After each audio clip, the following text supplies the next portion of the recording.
Coming to a YouTube channel near you.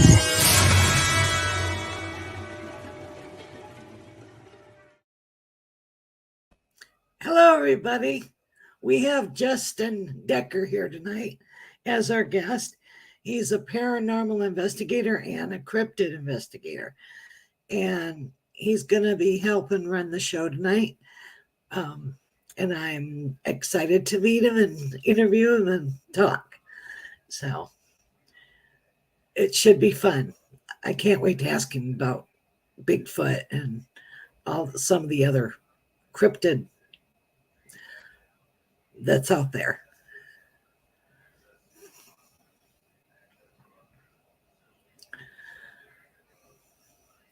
And how is everybody tonight? I hope everybody's good. And I hope Grizzly's okay. He's probably busy.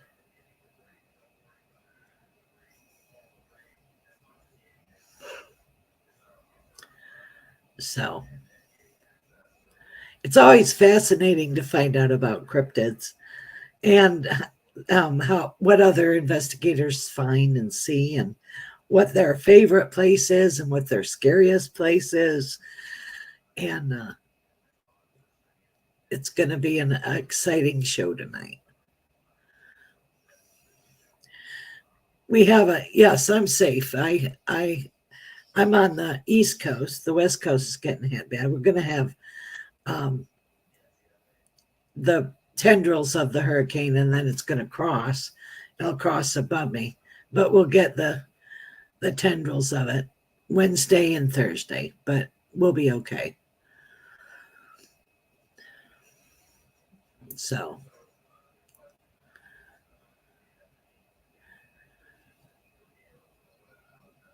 where are you, Justin? Come on.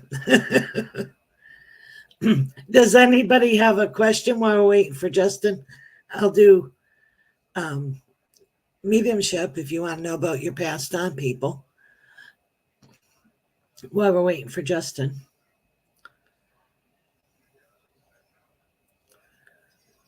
But a lot of times when there's storms and stuff, the veil gets thinner because hello.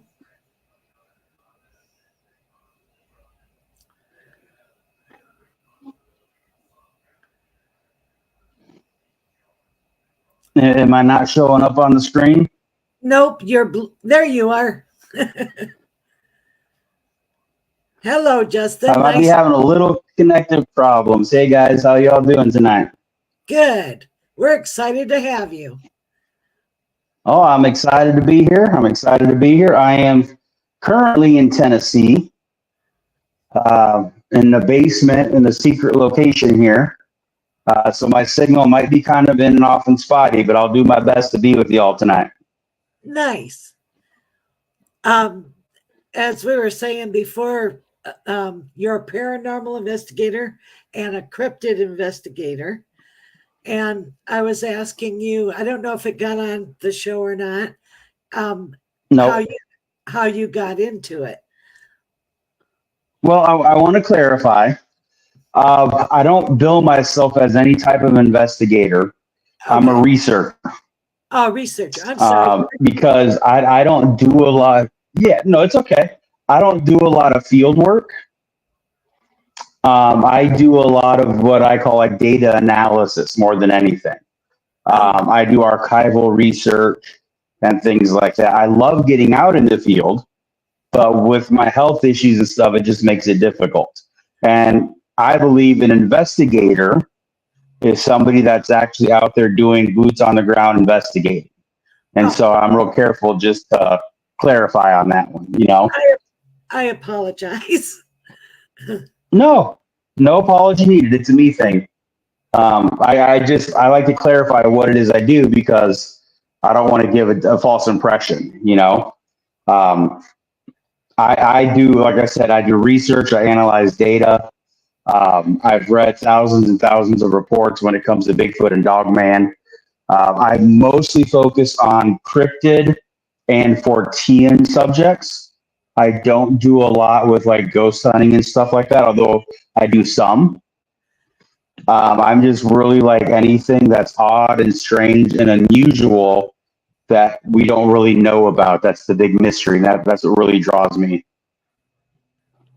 With the, I just watched Expedition X. They did a expedition for Bigfoot, and they did an expedition for Dogman. What's your Okay. opinion on Dogman? Is he more prevalent up in Michigan, or is he all over? The reports would indicate that dogmen are all over. Okay. I think we first started hearing reports out of the Midwest, and that's where it kind of became prevalent and known, just like Bigfoot kind of first came to us from the Pacific Northwest, right? Yes. But Yes. we know that there's Bigfoot sightings all across the country, and it's the same thing with dogman. You know, they're cited in pretty much every state. And then so I think there's a smaller population of them than Bigfoot, but I think they're still as widespread. And you said Fortean research. Can you explain Uh-huh. to everybody what Fortean research is? Sure, absolutely. So basically, it was an idea developed by a gentleman named Charles Fort. And basically, he was just really into anything that would be strange or unusual, right? So it's not just Bigfoot, Dogman, ghosts. He delves into subjects like mysterious animal falls. So reports of fish falling from the sky, Oh, okay. right? Reports of things that aren't supposed to be where they are. People with mysterious abilities or mysterious attributes. So it's anything that would be out of the realm of normal science and normal belief that we know is happening, we just don't understand. And so Like, it covers, right, it covers dogman, it covers cryptids, it covers ghosts, it covers paranormal, it covers time slips, it covers portals, it kind of covers everything. And then I research everything. I go in phases. I get a bug to research this topic real heavy and real hard. And then I'll come up with another topic, and I just kind of bounce around into all different lanes, you know? but I imagine it's fascinating. You don't ever get bored. You know? Imagine it's just That's exactly it. When I get bored of something, I move on to something else. And it just keeps it going for me. And I've been doing it since I was a kid, and that's kind of the big thing is I really started researching stuff heavy when I was about 12. And so I've got about 30 years of deep diving into all these different topics. Do you have a favorite one, like a favorite cryptid that you would have?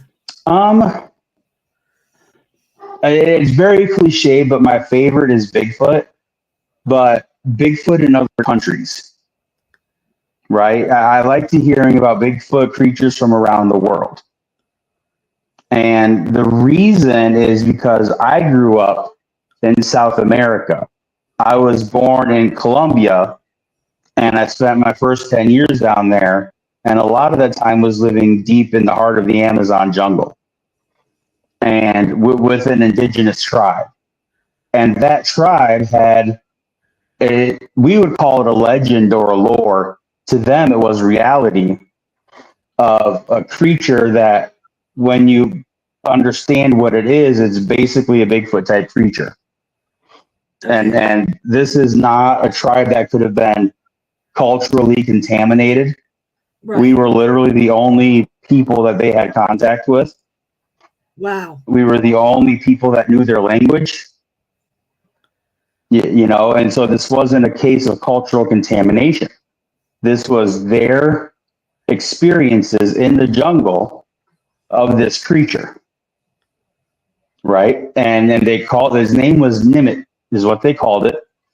and he was human sized. So we're talking 5.5 to 6 foot for them. It walked on two legs. It was hair covered. The arms hang down past its knees. During the day, it would sleep in hollow trees. And at night, it would come out and hunt. And they used it as kind of their boogeyman.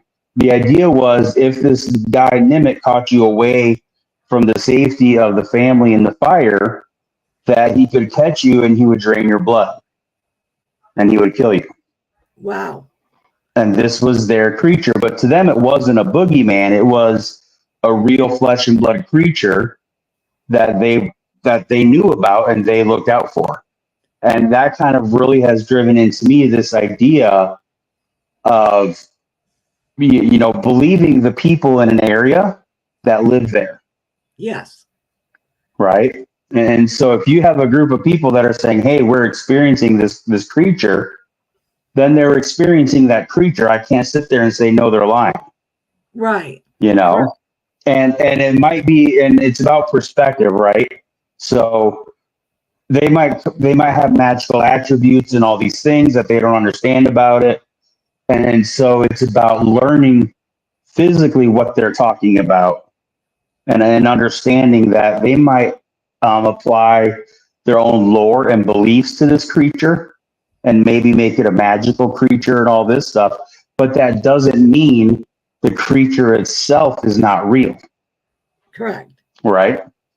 And so those are my favorite types when I can talk to people, indigenous people from around the world, and hear their local stories, their local animals, their local encounters. That's really probably my favorite thing to look at and favorite thing to study.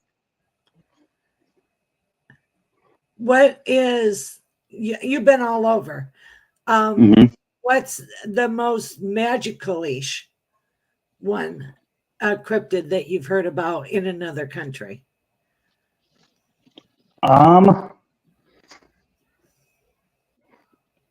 That's a tough one because a cryptid is not something that's paranormal.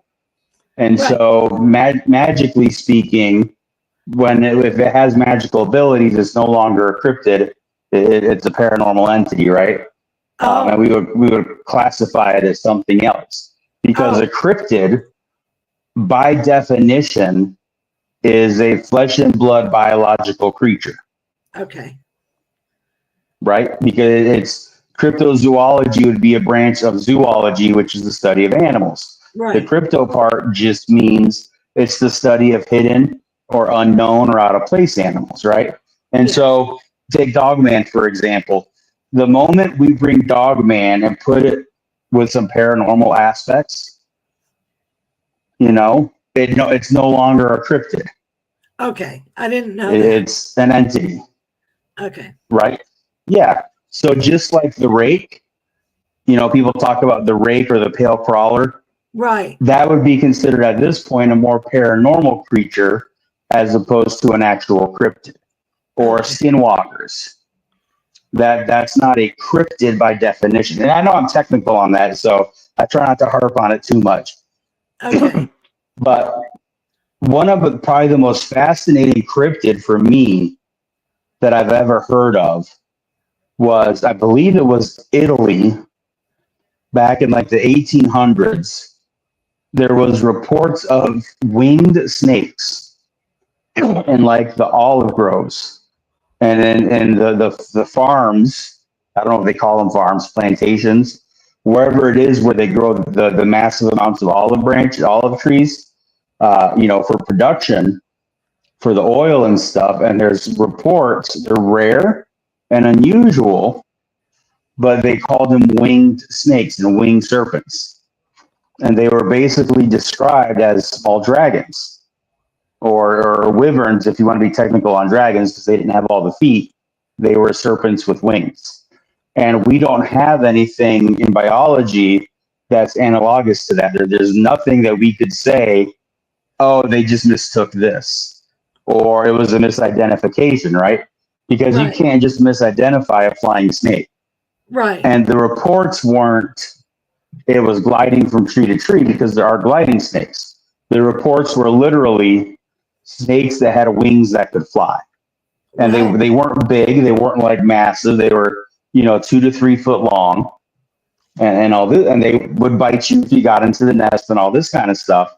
And to me, that's probably one of the most fascinating ones, because you don't hear a lot about it. It's very rare and unusual. But to these plantation owners, it was part of their life. It was one of the pests that they would have to deal with from time to time. Huh. And I think that just absolutely fascinates me. Yeah, that's fascinating. I never heard of that before. That's just phenomenal. It's nice to know the definition. Thank you. Very obscure. I had a lot of late nights surfing the internet when I was a teenager, and I was looking for stories like that. Now, have you written a book? I have not yet. I'm an extreme overthinker. And so every time I decide on a topic, I get this great plan going, and then I get sidetracked, and then I come up with another topic, and I keep going back and forth. I am currently in the process of writing a book. It's basically a collection of stories from Harlan County, Kentucky. Oh, neat. That's where my fiance is born and raised, and she lives there, Harlan County. And it's called The Beasts of Bloody Harlan, because I have gotten reports of Bigfoot, of Dogman, of Goatman, of Black Panthers, of just mysterious creatures, all from this one county. And so basically what I'm doing is putting together a collection of stories focused on that region of Appalachia, that region of Kentucky. So that one is specifically in the process. That would be fascinating. But I do have a bunch of other ones that I want to write. I think it'd be fun. I really do. I can get eyewitness accounts. I've talked to people. People give me reports of their own encounters and their growing up and their grandpas and all this. So it'd be a really cool book, I think, to put together and kind of bring awareness to that. That sounds fascinating. People would read it. Most definitely. I think so. A little twisted is saying message Grizz and have him come on the show. He's in the middle of an investigation tonight, so he won't be able to come on the show. Just so you know, Twisted, he's occupied at the moment. Yeah, he's doing that. There are other books that. Oh, go ahead. What is he doing? That hotel? I'm not sure what he's doing tonight. He actually didn't tell me. Okay. I was with Grizzly this past weekend, and we did a big event. We tried to go live. We were having all kinds of technical difficulties. We're going to discuss that on my next show, possibly Thursday, depending on what happens with this hurricane and what I'm doing and stuff like that. But we're going to have a discussion of what we did. We did a ghost hunt in an old coal theater from an old coal mining camp. And we did a full-on investigation there, and we had a lot of cool stuff happen. But as far as tonight goes, I don't know what's going on with him. He just asked me to come on. He didn't even tell me I was running production. He was just like, hey, Kelly wants you on as a guest. And I said, okay.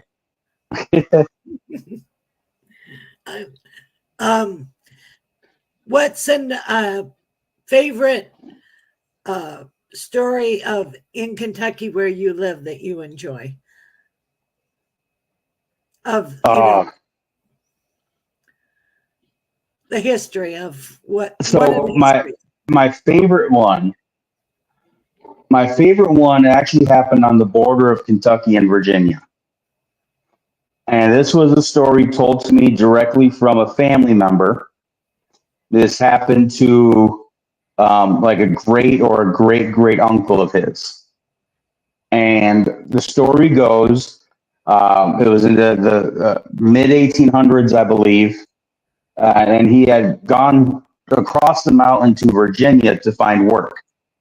And so he had been over there working, and he was coming back across the mountain to Kentucky to visit his family and hang out with them.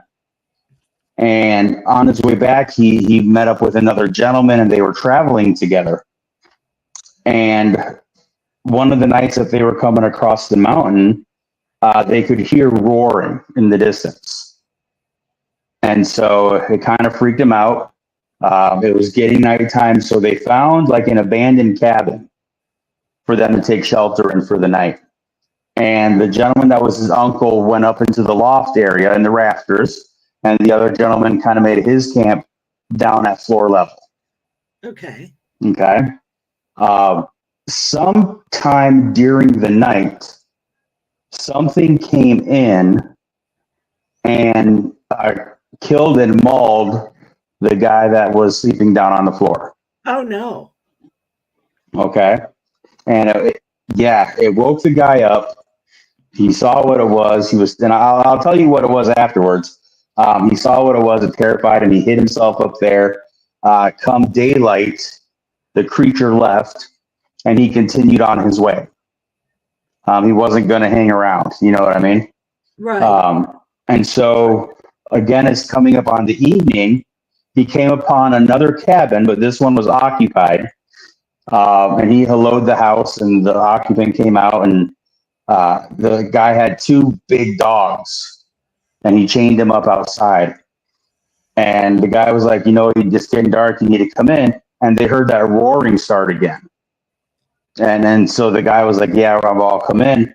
And so he spent the night with this guy and started talking to him, and he explained to him what happened the night before. They heard the roaring, and then the guy was mauled to death.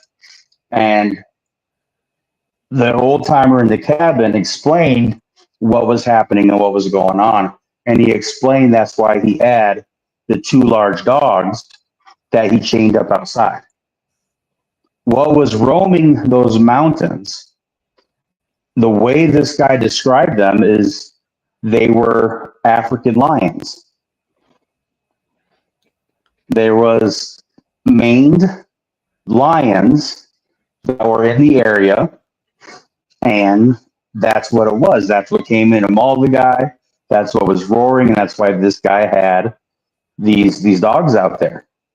And this is a family story this guy's telling me that happened to his great uncle.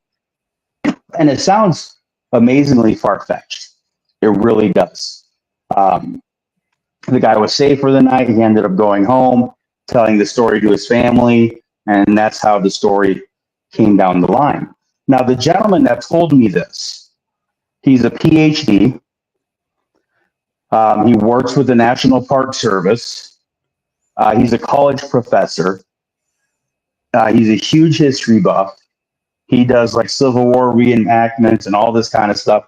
He's really not the BSer guy. He's a really serious guy. And he told me this story as his family history. Now, they don't know what it was. They don't understand. They just know this story, right? I was able to shed some light onto it a little bit as far as theories go. Now, I don't know if you're familiar with the cryptozoologist by the name of Loren Coleman. He's one of the main figures, and he didn't bring me, I read his books, and I learned a lot from him and his theories. And what he talks about is this idea of a possible relic population of American lions that still may be around this country. And he believes that these American lions are actually the roots behind the Black Panther sightings in our country, right? So he believes that there's this population. And then so if that's valid, if that's real, that would explain these lions that were described as African lions. They could be part of this relic population because that is still the same area and region where Black Panther sightings are. Lauren postulates the theory that Black Panther sightings are a female melanistic color phase of these American lions.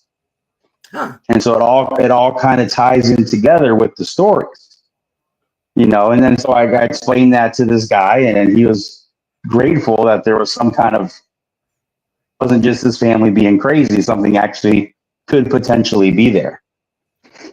So that's probably my absolute favorite story that comes from that region of Appalachia and then Kentucky in the mountains.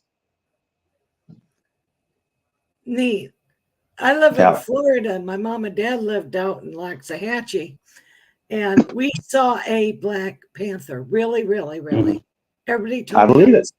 told me I was nuts, but I saw a black panther out there. He was sitting at the end of the long driveway they had. And it was the most beautiful thing. Absolutely. That's an area that I find fascinating. And again, because we shouldn't have black panthers in our country, right? The American mountain lion or cougar or puma or panther or whatever you want to call it does not carry the gene to make it melanistic, right? So for an animal to be black, there's a specific gene mutation on a specific gene. They don't even carry that gene to be mutated. There's no possible way for that to happen. Now, there can be white panthers, white American cougars, American mountain lions, because they carry that gene that gets mutated, but not the one necessary for black. And so we know this scientifically, it cannot be a black mountain lion. Okay, so what are our two options that we know? We have the leopard, right, from Asia, or we have the jaguar from South America. Those are the only two current options that we have. None of those are going to be found in Pennsylvania and Appalachia, right? They're not going to be there. The jaguar does have a small range in the southern U.S., and it is kind of expanding a little bit. But that's not up to, you know, here in Tennessee where I've gotten reports. Right. So that's where Lauren postulates this idea and ties it together with other lion sightings that have happened. And he puts forth this evidence that potentially this is a black phase female relic population of American lions. Neat. That's intriguing. Yep. And it makes sense to me. It makes sense. Scientifically, it makes sense. Yeah, it sounds plausible. You know. Or they escaped off a barge. Yeah. And lived out in the woods. Hold on. Let me grab a drink here real quick. Well, I mean, there's always that possibility, right? There's always the possibility of an escaped animal. Well, but what we have to look at is the fact that these reports have been happening in the U.S. for hundreds of years. Right. And people looked at them as normal, right? And a way that, something that indicates this, if you read the Little House on the Prairie books, right. Okay, Laura Ingalls Wilder, Little House on the Prairie, written in the 1800s. Oh, we lost him. Isn't this fascinating, you guys? It's just so neat. I hope he gets back.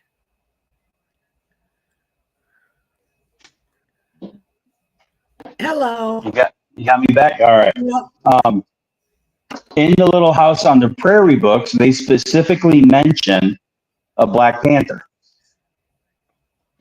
And it wasn't some unknown mysterious creature. It was a Black Panther. Right. And it hunted by going through the trees, and it would jump on the back of the horses, and it would take the men off if they were on the back, or it would kill the horses. They knew its behaviors. They knew its hunting habits. That to me doesn't sound like it's an escaped circus animal, because they wouldn't know what it was. If it was a Indian tiger, they wouldn't be familiar with it, right? Right. Or if it was something like that. This had to be something that might be rare, but they still encountered and knew its habits. And so I think when we have evidence like that, we have to take that into account. Oh, totally. And it's indigenous to the Yep. area. I agree with Yeah. Yep. And it's funny because this is what I do. This is my research. When I read something, my brain just kind of files it away and keeps it. And so what happens is I'll be reading something, and then all of a sudden this little light bulb will go off and go, oh, this reminds me of this, and this connects to that. And so I kind of have this way of connecting threads between all different kinds of phenomena because I research all different phenomena. I don't just research Bigfoot or just research Dogman, right? And so I'm able to kind of draw these connections between all these different phenomenon. And I'm not saying I'm always right, obviously, but I can see the relationship between a lot of these things. Yeah, and see all the connectivity of everything. Right. Neat. Exactly.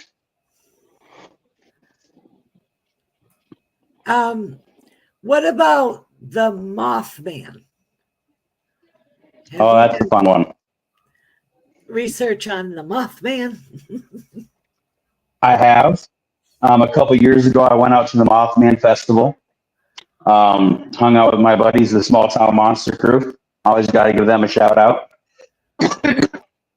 And I actually went out to the TNT area and to the bunkers and all that. You know, you have to when you're out there. It's a lot of fun. Mothman, to me, is intriguing because we don't know what it is, what it was. There's really no correlation to anything. One of the first things I look at is the idea that we are starting to call any unknown flying thing a Mothman. And I think that's incorrect. I think that does a disservice, right? Because the habits are different, the description is different. Right. The Mothman was described very specifically and very accurately. Right. And so just because we see a humanoid flying through the air doesn't make it a Mothman. So that's like the first point that I always try and bring out with people. The Mothman incident itself is really fascinating when you really go through and research it because it evolves. The behavior patterns change, the descriptions kind of evolve. The very, very first description really sounds like a man in some kind of jetpack suit with wings. Right. It really sounds like that, right? Yes. But then in the same flap, you have other descriptions, and then it sounds much more like an animal, much more like a Mothman or a giant bird or all this kind of stuff. And so it's interesting when you have multiple descriptions or types of descriptions, right? Because then you have to go, is this a case where people are seeing something, but they're perceiving it a little differently? Where, you know, 'cause I'm real big on the understanding that perception isn't always what's really happening. Right. But your perception is your reality. You know? Right. And an example of that would be like, you know, we're walking down the street and we see a guy beating a dog with a stick. We're like, dude, what are you doing? You can't abuse this dog like this, right? But that's our perspective of it. That's our reality. We see this guy abusing this dog. But his reality could be he was walking along and this dog attacked him and he's defending himself. Right? Right. And that's his perspective. That's his reality. And so we're seeing the same thing, but we are interpreting the data completely different. Right. Right? Does that make sense? Yes. Absolutely. Right. And so I think there's a lot of that coming into play. And especially when it's a mystery thing And it is scientifically known that our mind will fill in the blanks Correct. of things for what we perceive, right? And so if I say it had wings, some people are going to picture bat wings, right? Pterodactyl wings, leathery wings. Some people would picture angel wings, right? Some people might picture eagle wings or vulture wings, right? So, and so that's what they're going to see in their mind. If their mind is already thinking, I heard about this creature with wings, I think this is what it looks like. And then you see something in the dark and it's not very clear, that's the image you're gonna kind of fill in. Right. And so studying the Mothman, I believe it was a real event. I believe what they saw was a real entity, a real thing. But what it was, I cannot say, and I'm not going to pretend I know. Right. Because the descriptions are a little different. The behaviors are different. You know what I mean? So even through the flap, it's not very consistent. Right. And then people always tie in, you know, the collapse of the Silver Bridge, which to me, it happened in the same time frame, but that doesn't mean anything. Correlation is not causation, you know? And then they bring Indrid Cold into it, where it kind of happened in the same time frame, but it really didn't have a whole lot to do with the Mothman. And so it kind of gets polluted and convoluted. And so there's so much to it. And that's why I love researching this stuff, because you can kind of pick at it and look at it. And one of the things I try and do is get down to the bare basic of understanding what's going on and try and view it without that filter, without the perspectives, without the contamination of other people's ideas and thoughts, you know? But I think it was an absolutely fascinating thing, and it would be really great to know what it was, you know? Yeah. Yeah, because it's like all the stories about it. It's like one person will describe it this way, another person will describe it another way, you know? Mm-hmm. And it's like, it's just fascinating. Yep. Well, and it's funny because I tell people, they go, do you believe in this? Do you believe in that? And I tell them, you know, for me, it's not about belief of anything. For me, it's about just researching and understanding a mystery and a phenomenon. right. Right. And so, you know, I believe in Bigfoot. I think there's enough evidence out there to say that there's something out there. What it is, I'm not going to speculate. I'm not going to say it's an ape or a person or a hybrid or anything like that, because I don't know. I believe there's something out there. And what I used to tell people is, look, even if you don't believe that there's actually something out there, doesn't the idea that this belief has been out there for so long and so many people are saying they're seeing something, that in and of itself, to me, would be a fascinating subject to research. Oh, yeah. You know, what would, like, mass hysteria or whatever you would call it, that in and of itself would be a fascinating topic for me to research. So it doesn't matter if it's real or not to me. I love the mystery, and I love just researching as much as I can about stuff. Yeah, it's just fascinating. Yep. You know. Well, I thank you for running the show tonight, and thank you for coming on. And I hope that you have safe travels and your parents are safe in Florida. Yep, thank you. They are working on traveling up here to Tennessee. I'm staying at a friend's house, and it's big enough where we can accommodate my parents as well. Good.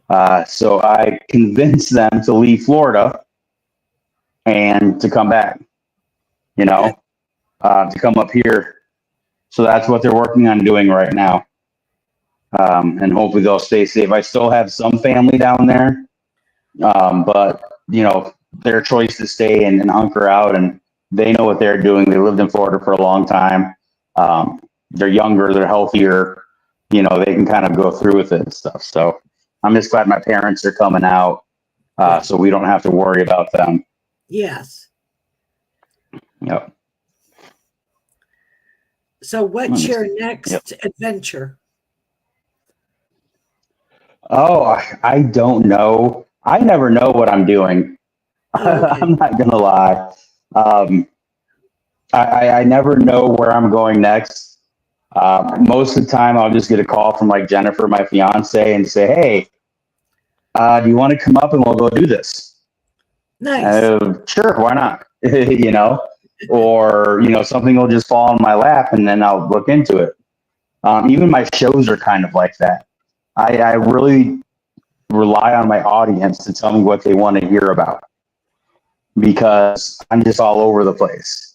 And so I have people tell me this would be a topic, this would be a topic, this would be a topic.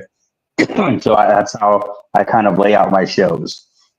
And then I try and have guests, randomly as well, so people don't just have to keep hearing me talking my ideas all the time. Right. I always say, enough of me, I want a guest. Yeah, exactly. Well, and it's nice having a guest, because when you get the right guest, you have to say maybe 10 words your whole show. Right. And then it's, right? Exactly. Exactly. It was good to see some familiar faces out there. And thank Twisted. you everybody for tuning It's always in. good. Yep. Had a good show. Do we have to stop at 8? Is that what you guys normally do? We're going to stop now. Okay, cool. I will play an outro. Thanks everybody for coming on and listening to us talk. Kelly, thanks for having me on. Thank you. I appreciate it. You all have a fantastic, be safe. If you're praying, pray for the people that need it. If you're energy people, give out those positive vibes. And as Grizzly would say, coast to coast around the world, everybody have a fantastic night. And we will talk to you guys later. Thank you. Night.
YouTube channel near you.